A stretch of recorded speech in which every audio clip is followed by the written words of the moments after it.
Hey, Apple has finally done it, and Final Cut and Logic Pro are now ready to use all the power of your iPad with M-Class silicon. This is something that we've been waiting for years, and featuring DaVinci Resolve at first on iPad Pro in 2022 was just one of the hints what will happen. While this is truly important update to every iPad fan such as myself, it's still rather questionable how many iPads we could see this year, if any. Let's talk, but first question for you. What will be your next iPad? Please answer in the comment section below. Hi friends and welcome to Digital Marketing channel. My name is Marco and this is your dose of latest Apple news, leaked information, tech rumors and product reviews. Make sure you subscribe, hit the like button and don't forget to enable all notifications so you don't miss the next video.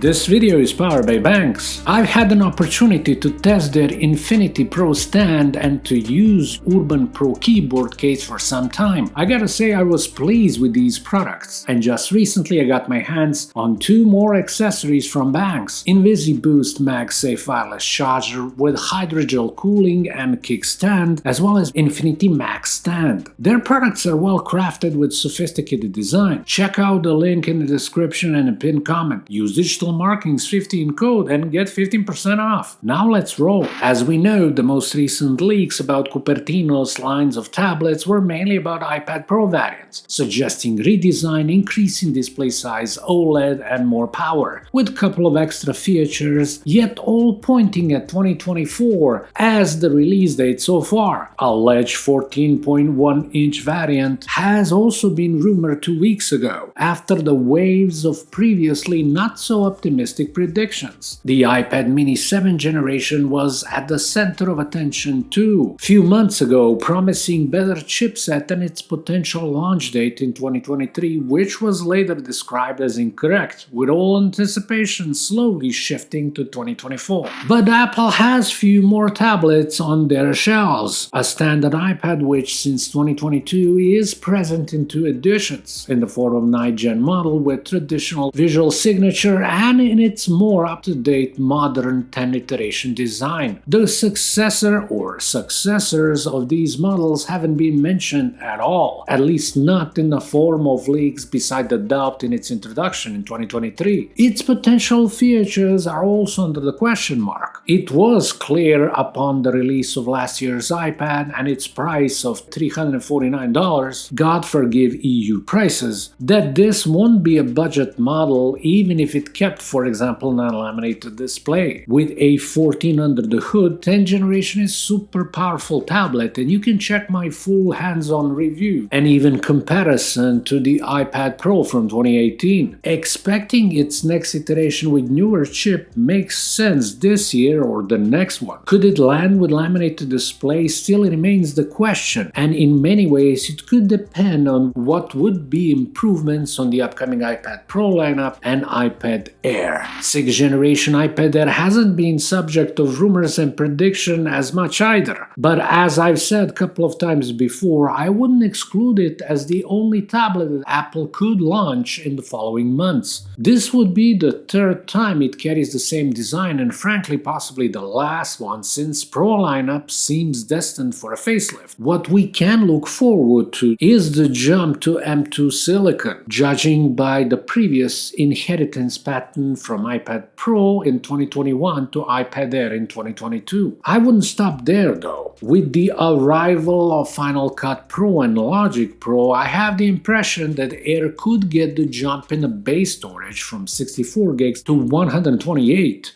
By default, this would also suggest that iPad Pro model will be starting from 256. On the other hand, such a change on standard iPad will likely have to wait a bit more. We can assume that iPad Pro models featuring new design, M3 chip and the presence of OLED, if the rumors are true, should get a price bump. On the other end, the iPad Air, Mini and standard model could easily hold on to the current price tag for now, at least in US. For the rest of the world, no one can really say. That would be all. I hope you enjoyed this quick video. If you did, please subscribe, slap that thumbs up, and turn on all notifications. Thank you so much for watching Digital Marketing channel. My name is Marco. Talk to you soon. Have an excellent day.